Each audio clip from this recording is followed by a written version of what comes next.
What screams I'm insecure? Putting someone down in a group conversation to make themselves seem better. In my engineering class last semester I was basically put in a group to give a few solutions to a problem. I made a suggestion and one person in my group was like, "Wow, that's a bad idea," and I basically just shut up for the rest of the thing. Then when all the groups presented their solutions, OFC they all had variations of my bad idea and I internally facepalmed F''I.N.G. Hard. Edit, and to clarify, yes, the professor thought it was a great solution. The converse is how you know who's secure. They big others up on purpose, throwing around genuine compliments and telling positive stories about their friends/colleagues without trying to get credit themselves. Fishing for compliments. Nothing annoys me more. OMG, this reply sucks. Does it suck? OMG, I'm so bad I suck. John, can I see your cat? 1 uppers. 2 uppers. I always hope my "here's a story relevant to the thing you just mentioned" isn't taken as one-upping. Pointing out someone's flaws as a joke or a way to look cool. I do that, to myself, with myself. Look at this fucking idiot. Must be pregnant because they missed a period at the end of their sentence. Acting like you're so much busier than everyone else. I have a coworker who pretends to talk on the phone with people, always emails everybody at 10 PM to make it look like he's working late, constantly complains about how much is on his plate, etc. He feels the need to constantly be validating his worth to everyone. We've got a guy like that at work, constantly telling everyone every meeting about pulling 20-hour days. Managing director looked him in the eye and told him in front of everyone that perhaps he needs to work on his time management skills if everyone else can get their similar or bigger workloads done in a reasonable time and have a life. I and a few others couldn't help but laugh out loud. Especially when they have the same job as you. When I taught as a grad student we were supposed to work under 30 hours per week on teaching. Gee, I wonder how they settled on that number. One colleague constantly talked about how she went well over that every week. I thought one of us must be really bad at this job because most weeks I didn't work half of that and, not to brag, but according to rate my professor, I was a substantially better teacher. When she said she worked 50 plus a week around an administrator he told her she should file a formal complaint, she got real quiet after that. Oh, but on the week when we had to grade final papers it did always take well over 30 hours. I didn't count, but in her defense, 1 hour reading freshman rhetorical analyses feels like decades. Edit, now I feel kinda bad. In her defense, the workload varied so much that it probably averaged out to 30 hours per week. And she did put in a lot of hours, was dedicated to the job, and I presume met the course outcomes. I just got sick of hearing about it.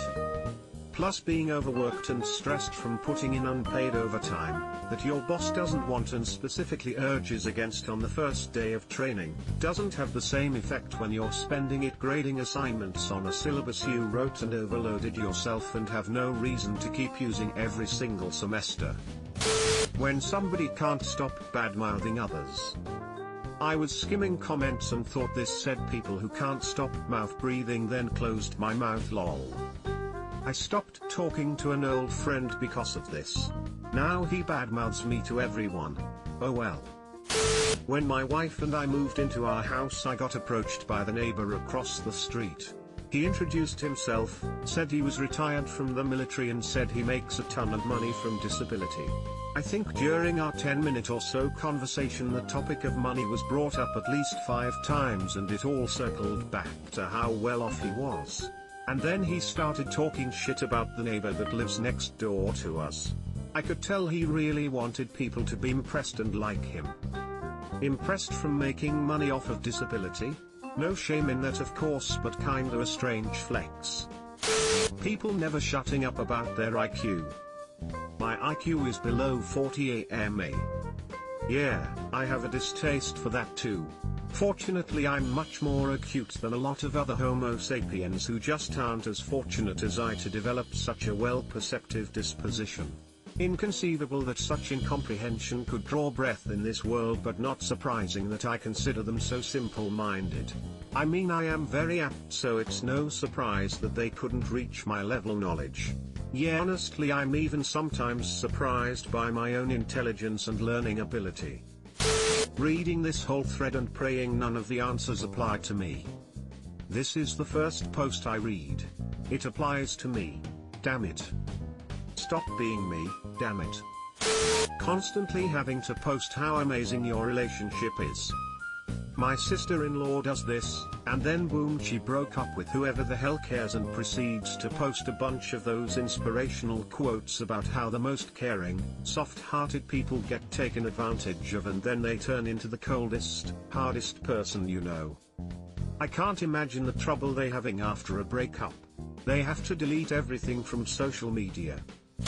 Me when I'm with my therapist. He's a bit hard of hearing. Could you repeat that, please? Posting 15 times a day about your life on social media. Secure people don't need to seek validation for everything they do. I have a friend I love dearly, but good God does she vague book constantly, for paragraphs, about things that could have been dealt with in a fraction of the space. I know someone who posts 50 to 60 tweets a day. Like, what? People that constantly need to tell you / remind you of any of the following: that they make a lot of money, that they get laid all the time, how hard they work out / how much they can bench, that they can drink alcohol / do drugs to excess and everyone else is a lightweight, that they've won a lot of fights.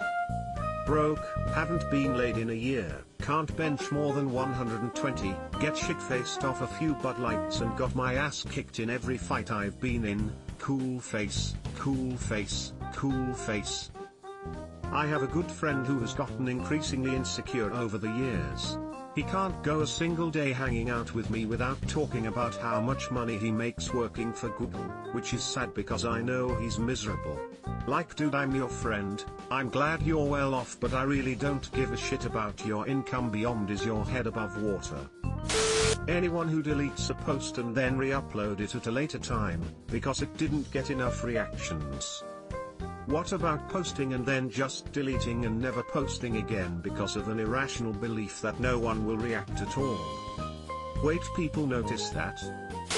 Being a grown-ass adult yelling at the teenage cashiers / retail associates over the most minor of inconveniences and errors. Bonus points when they scream "when I was your age." Proving that they're insecure about their current age or simply jealous of other people still being youthful. Yes. Or yelling at waiters, delivery people, or anyone when there is a power imbalance. My mom worked at JCPenney a few years back and some lady was screaming at the young cashier my mom worked with. It was something so stupid and the young cashier finally told her to fuck off. The lady then threw her hot coffee in the cashier's face. My mom called the cops right away and the lady was charged with assault of a minor. The cashier was only 17. Always having to be the center of attention. Some people are just naturally the center of attention. Other people are insecure because they have never been the center of attention, nor will they ever be. Edit, got my first gold. Thanks. Granting gold to your own posts. Damn, should have said platinum, u/emergency_cucumber, probably. The dude I saw on the interstate driving a big truck with humongous letters on the back window spelling "I have a girlfriend." I'd cry, but I'm really curious what typeface he went with for this idea. That might be less insecurity and more crazy possessive girlfriend, but it's hard to tell. Chester Bennington right before the chorus in Crawling. There was just too much pressure to take. R.I.P. Chester. The inability to be genuinely happy for others. If other people's success or happiness feels threatening or uncomfortable, that are usually due to insecurity. If you're confident, you can separate their life from yours, not compare and focus on your own lane, and you can be happy for others for succeeding in theirs. Understanding that your value isn't diminished by the fortune of others. Couples sharing a Facebook or Instagram page. The fuck? One of them cheated. We thought about making one. Husband is rarely on social media and he thought it'd be easier than dealing with some family/friends on. Why did you get rid of it? He just got rid of the app and never checks it instead, lol. Me. Although, I don't usually scream it. I just kinda mumble it under my breath and then go back under my rock. SAME. Subscribe for more hot Reddit takes in your inbox, guaranteed.